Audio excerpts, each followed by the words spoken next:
તું મારા બાપ છે એટલે હું તને કહું છું કે મારા પેટની અંદર 5 મહિના છે અને મને ખબર છે કે મારા પેટની અંદર 5 મહિના હોય ને જીવ હંતરી જતો હોય છે એટલે જેમ ચંડમુંડને મારવા માટે જેમ હાથમાં તલવાર લે ચામુંડા અને એવા પોતાના કેસ કલાપ છૂટા મૂકી લાલ બબોળ આંખો કરી અને સગાડસા છે એ બાજુમાં ઊભા અને ચંગાવતી હાથમાં તલવાર લઈ અને જ્યારે પોતાના પેટમાં ધરપવાની વાત કરે ત્યારે ત્રિલોકનો નાથ પોતાનું સ્વરૂપ ધારણ કર્યો ભલામણા કેવું શાંતાકારમ ભુજગશયનમ પદ્મનાભમ સુરેશમ વિશ્વધારમ ગગન સદેશમ મેઘવર્ણમ સુભાગમ લક્ષ્મીકાંતમ કમલનયનમ યુગ વિદ્યા નગમ્યમ વંદે વિષ્ણુ ભયહરમ સર્વલોકિક નાથનમ અને એ પોતે બાવાને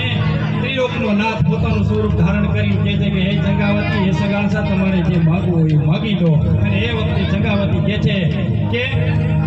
મારે કંઈ માગવું નથી પણ હવેનો જે સમય છે હવે પછીનો સમય હળહળ કળિયુગ આવે છે અને આ કળિયુગની અંદર અમારી તો કસોટી કરી પણ આ હળહળ કળિયુગની અંદર કસોટી આવી કરતા નહીં અને એ વખતે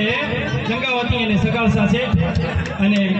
બાવો એમ કે છે એ ભગવાને રૂપ લીધું અને એ વખતે ચેલૈયાને બોલાવી અને 3 દંડવત પ્રણામ કરી અને પછી ભગવાનને જમવાનું નોતરું આપે અને ત્યારથી એક દુઓ પ્રચલિત છે કે કાઠિયાવાડમાં કોકની ભૂલો પડને ભગવાન કાઠિયાવાડમાં કોકની ભૂલો પડને ભગવાન આને મારો મહેમાન તને સ્વર્ગ ભૂલાવું સાંભળા કોક દિવસ હે ભગવાન તું કાઠિયાવાડમાં આવી જા તો ઈ તારી ભૂમિ છે ને અમારી એ સ્વર્ગને પણ તું જ કરાવી દે એવી ભૂમિ છે અને એવી વાતો થતી હોય ત્યારે મારે જ્યારે કૃષ્ણનું ગીત ગાવું હોય ત્યારે